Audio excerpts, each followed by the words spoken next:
Hello students, in today's video we are going to learn about uses of water.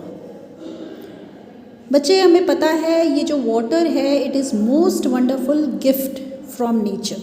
Nature ने हमें इस wonderful gift को दिया है एंड वाटर हमारी लाइफ को सपोर्ट करता है. Okay, water is essential for life.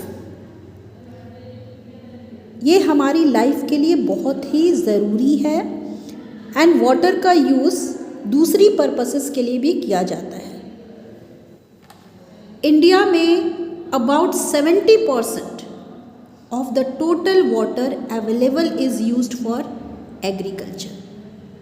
जितनी वाटर यहाँ पे हमारे लैंड पे अवेलेबल है उसका 70% कहाँ यूज़ होता है? एग्रीकल्चर. एग्रीकल्चर मीन्स कृषि में होता है.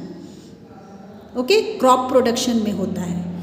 20 to 22% इंडस्ट्रीज में होता है एंड केवल और केवल 8% हम अपने पर्सनल और डोमेस्टिक नीड्स के लिए यूज़ करते हैं.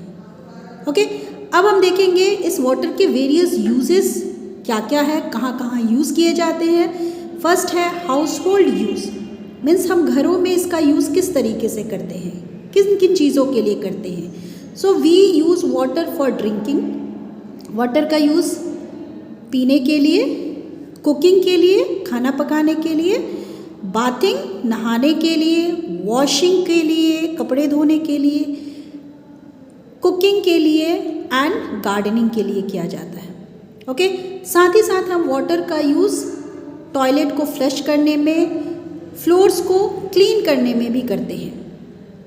ओके, तो इन सारी चीज़ों में करीब करीब 25 से 50 लीटर तक वाटर यूज़ हो जाता है पर डे. मीन्स पर person per day 25 to 50 litre water use करते हैं इन सारी चीज़ों के लिए, इन सारे काम के लिए. ओके, इन सारी चीज़ों के अलावा वाटर का यूज़ ट्रांसपोर्टेशन एंड रिक्रिएशन में किया जाता है. Okay, it also regulates the climate of a place and provides homes to many animals. ये क्लाइमेट को भी हम जिस प्लेस पे रहते हैं उस प्लेस की क्लाइमेट को भी रेगुलेट करता है एंड साथ ही साथ ये दूसरे एनिमल्स के लिए होम भी प्रोवाइड करता है. ओके, यहाँ पे बेसिकली हम एक्वेटिक एनिमल्स के लिए की बात कर रहे हैं. एक्वेटिक एनिमल्स वाटर में रहते हैं तो एक तरीके से उन एनिमल्स के लिए क्या हुआ, ये घर ही तो हुआ. Next, agricultural use. Agricultural use मतलब खेती में जो यूज़ करते हैं पानी का, हम उसकी बात कर रहे हैं. Our country depends a lot on agriculture. हमारी कंट्री आपको पता है कृषि प्रधान देश है ना. हम मतलब ज़्यादातर पीपल एग्रीकल्चर पे ही डिपेंड करते हैं. ठीक है, farmers rely on water to sustain their agricultural crops. Farmers इन क्रॉप्स को उगाने के लिए, वीट, पैडी एट्सेट्रा, इन सारी क्रॉप्स को उगाने के लिए वाटर की यूज़ करते हैं, वाटर का यूज़ करते हैं. Okay, like all plants. All plants की तरह क्रॉप को भी वाटर की नीड होती है. फोटोसिंथेसिस के लिए, drawing mineral from the soil, soil से मिनरल को निकालने के लिए, फूड को ट्रांसपोर्ट करने के लिए वन पार्ट से अदर पार्ट की तरफ. साथ ही साथ they also lose a lot of water bye evaporation. Plant evaporate करते हैं, एक्सेस वाटर को क्या करते हैं, अपनी बॉडी से रिलीज़ करते हैं. This is called evaporation. Okay, और ये कहाँ से होता है? प्लांट के लीफ वाली एरिया से होता है. ओके, ये जो प्रोसेस है, जो एक्सेस वाटर को लॉस करना, this process is called transpiration. Okay, so हम कह सकते हैं कि लार्ज अमाउंट ऑफ वाटर की रिक्वायरमेंट होती है किसी भी क्रॉप को प्रोड्यूस करने के लिए, क्योंकि वो क्रॉप क्या करेगा, फोटोसिंथेसिस के लिए वाटर का यूज़ करेगा. मिनरल्स को ड्रॉ करने के लिए पानी से ड्रॉ करेगा, यानी उसके लिए भी उसको पानी चाहिए, क्योंकि मिनरल्स जो होते हैं वो वाटर में ही डिज़ोल्व होते हैं. ओके, एज इट इज़ वो मिनरल्स को एब्जॉर्ब नहीं कर सकता, डिज़ोल्व मिनरल को ही क्रॉप यूज़ करते हैं. ओके साथ ही साथ अगर क्रॉप में जो फूड बन रहा है by the process of photosynthesis, उसको वन पार्ट से दूसरे पार्ट तक पहुंचाने के लिए भी क्रॉप को वाटर की ज़रूरत होती है। Clear?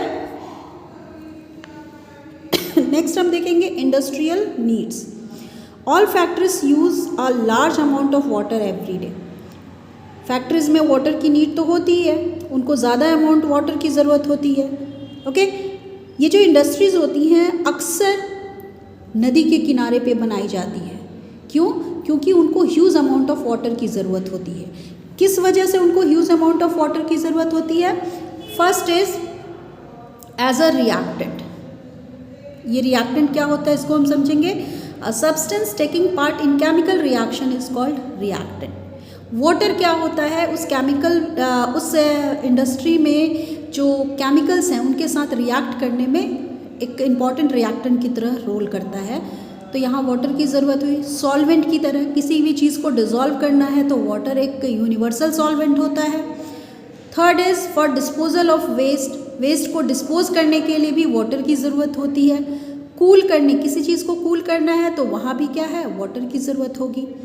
Steam is use for the production of electricity and for other purposes. Steam का भी यूज़ क्या होता है? इलेक्ट्रिसिटी प्रोड्यूस करने के लिए होता है। साथ ही साथ दूसरे पर्पसेस के लिए भी वाटर का यूज़ किया जाता है। ओके तो हमने देखा कि वाटर का यूज़ कहाँ कहाँ? हाउस होल्ड यूज़ होता है, एग्रीकल्चरल यूज़ होता है एंड इंडस्ट्रियल यूज़ भी इसका होता है। Okay this is all about today's video. Thank you.